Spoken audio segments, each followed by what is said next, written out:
Hello দর্শক ভাইরা, কেমন আছেন সবাই? আশা করি ভালো আছেন। এই যে আমরা চারা ফেলাইছি, এটা আগে ফেলাইছিলাম, এটা হলো বড় হয়েছে, এটি পরে ফেলাইছি, এটা হলো ছোটো ছোটো। ধরুন কিরম জ্বালাইছে, একটা চারা মার যায় নাই।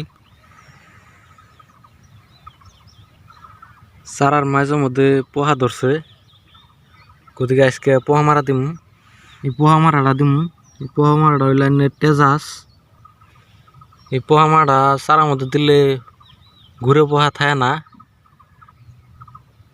এটা আমরা ফুলকপি চারা ফেলাইছি, চারার মধ্যে পোহা মারা দিমু আজকে। এই যে ওষুধ দিতেছি, এক প্যাকেট ওষুধ আইনের এক ডাম বানান লাগে, আমি আধা ডাম বানাই দিতেছি কড়া করে, পোহা থাকে না।